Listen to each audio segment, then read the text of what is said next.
Hey there guys, Sarah here from Silkin. I'm super excited because in this workshop I'm going to be teaching you all the little basic details about how to get new patients and new clients in the door.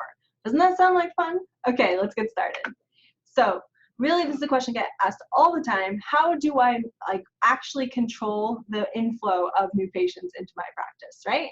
We want to be in control of it, not just have it be up to fate or fancy. And here's really the answer to how you do that. It falls under 4 basic steps. The first one is you need to analyze your practice now and what you have going. Because oftentimes I find when I do these analyses, it's usually super obvious why patients are not coming in. Look at your graphs, look at the systems that you have in place right now, and find out where they're falling out of that flow line into your practice, okay? Or maybe you've never even had to focus on this before and it's entirely new and you're just starting from scratch. If that's the case, don't worry. I've totally got you covered in this course, okay? The second step, once you've analyzed your practice and kind of what tools you have to work with, is to survey your patients and clients, your current patients, your past patients and clients, and really find out what problems that they're having that your services solve.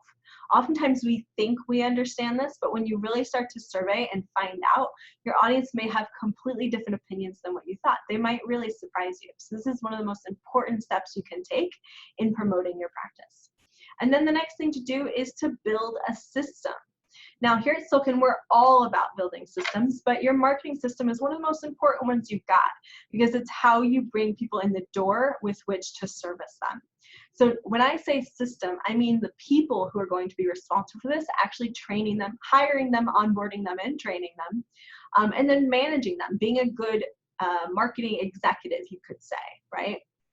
And then of course there actually have to be systems in place that are mechanical sometimes. Like you might need a place, a particular location in your practice where you're going to keep a stack of referral cards for the staff to hand out. Or maybe there's a particular place where you keep files so that people can call reactivation calls, do recall, etc. Maybe you have some kind of automation, which is into the next step, right? Building automation so that this does not all have to be done by you and your staff, but maybe there's email automation we could put in place to remind people. There's reminder emails, there's reminder texts, etc. And sometimes your practice management software or other automation we could put in place will help you get people in the door. So those are the 4 basic steps. Now let's take a second and step back and look at how we're going to use those and how we're going to really build this out. So first of all, in order for marketing to happen in your practice, you have to assign yourself the role, put your hat on, of being a marketing leader in your practice. So there are simple, basic things that you have to be responsible for your practice to actually bring in new patients and clients. The first one is you have to be ensuring that marketing is always occurring. Even if you're getting overwhelmed with the inflow, just take a step back, start building out your other systems, right? Like your delivery system, your hiring system, etc. But don't stop promoting, because when you stop promoting, usually there's like a 6-week lag before it really even starts to fade. And then once you notice that it's getting to be pretty slow, it's already too late to start again. So you're going to have this big dip in your graph that it's difficult to recover from, right? So just make sure that marketing is always occurring for your practice. Even if you have to tell people we're not accepting new patients right now, that doesn't mean you should stop building your brand. Next, we want to put a marketing director in place by either hiring someone who's going to do this full-time or part-time in your practice for now, or by outsourcing this to a marketing agency, such as Sabron Walker has a great agency that we recommend here at Silkin. The third that you really need to put your attention on is quality control. And we're going to talk a little bit more about that throughout this course, but quality of your promotion is everything for your practice, because it really is oftentimes a person's first impression of you and your brand. So it's very important then, right, for you to make sure that every postcard that goes out, every Facebook ad, everything that you do that goes out the door really is a great representation of your practice. The next thing is to track your marketing metrics. This means not just tracking new clients or new patients, but also tracking where they're coming from. And then lastly, pivoting as needed based on the marketing trends. The things I'm going to talk to you about today are absolute basics, But as we move through the course, there are going to be techniques I'm going to talk to you about that may not apply as well 10 years from now or even a year from now, because marketing is an ever-changing subject.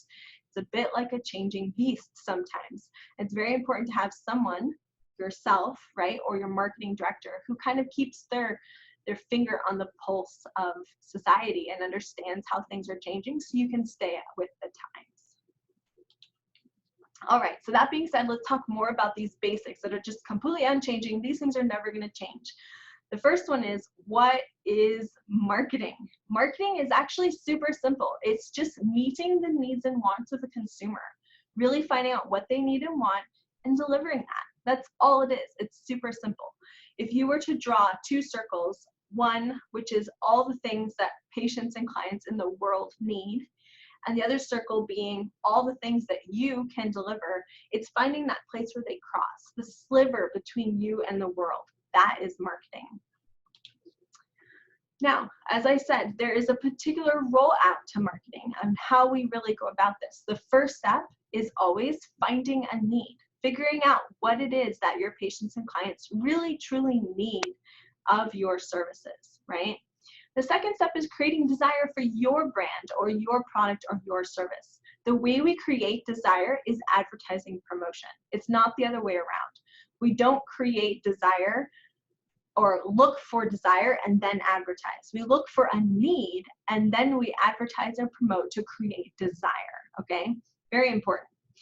The last step, of course, is to deliver, and you have to deliver selflessly and over deliver to people so that they really want to come back and become brand loyal patients and clients, okay?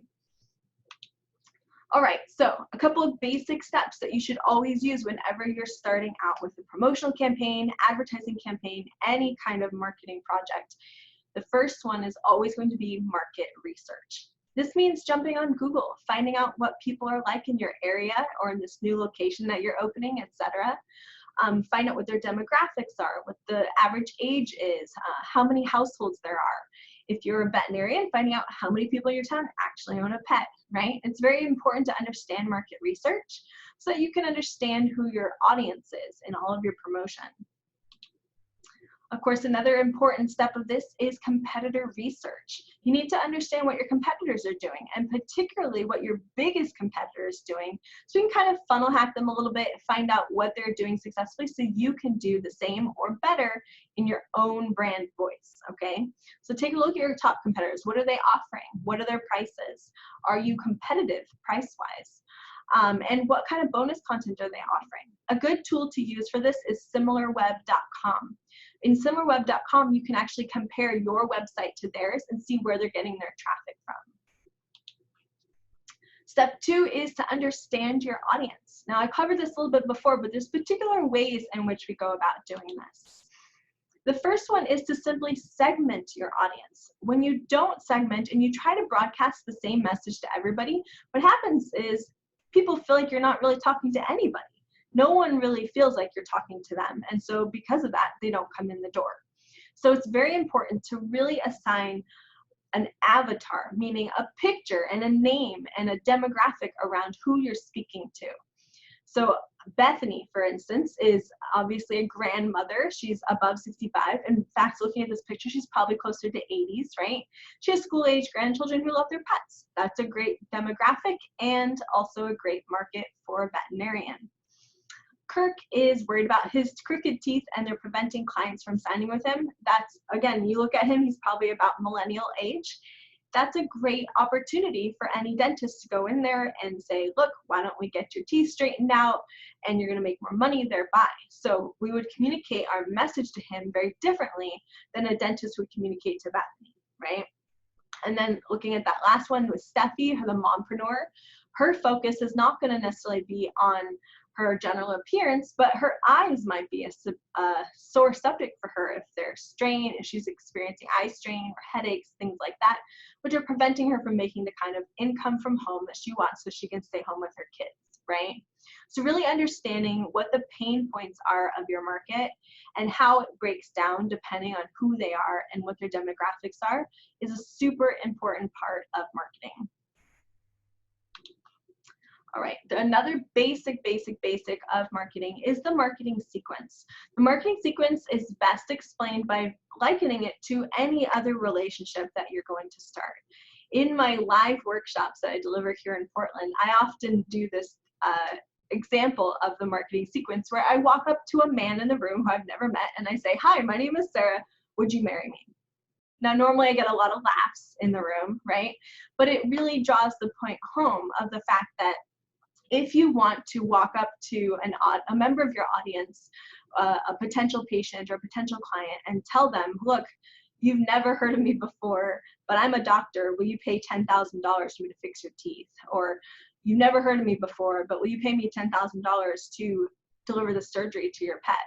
Unless that person's truly desperate, they're probably going to say no. So it's very important to build that natural relationship sequence with people.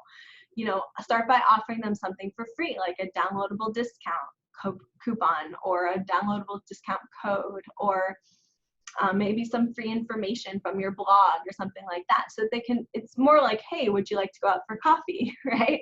You're dating, you're building a slight little step-by-step relationship with them until they start to know and like and trust your brand. And when they know, like, and trust your brand, they're going to be a lot more likely to say yes to your proposal. All right, the next step is to set some goals for your practice. Now, this is very important because oftentimes people come to me sporadically and say, "Hey, Sarah, we need help to handle this brush fire." And I go, yeah, okay, let's handle that brush fire. And I help them. And then they come back 6 months later with a new brush fire and a new brush fire and a new brush fire. And by the end of the year, they've gone in a circle and they have not actually moved the needle when it comes to their business. So I always say it's super important. Every quarter, every year, you should be sitting down with your practice team and really comparing where you are now to where you want to be. A classic example of this is from what is the book called? I can't remember. There is a book written by a businessman where he describes what's called a big, hairy, audacious goal. It's a BHAG. A BHAG is essentially a clear and compelling target of where you want to be. Like, draw the picture, right? Put yourself in the future. Where would you like your practice to be 10 years from now, or 15 or 20 years from now? Where do you want to go with your life or with your dreams or your goals? Really, by putting attention on that every quarter or putting attention on that every year as you draw out your marketing plan, you can make sure that you're moving the needle on your business in such a way that it's going to actually lead you towards your goal, not away from it. A great example of this is, we all love how much insurance pays doctors, right? No? So instead of going after Medicare, Medi-Cal and Medicare patients, why don't you focus your marketing efforts on bringing in cash patients and rewarding people for being cash patients? That would be a smart marketing move that would actually push the needle in your practice toward being more profitable. All right, so we're going to stop here, and I want you guys to take action. Go ahead and do some real market research for your practice. Jump online, go to Google, figure out what the demographics of your hometown are, what size market you have, and how many competitors you have, and what your biggest competitor is really doing in your market. And then I want you to nail down, what is the one thing that really helps you stand out and stand apart from your competitors? What is that angle that you have on your market that no one else does? All right? I'll talk to you soon in the next video. Bye.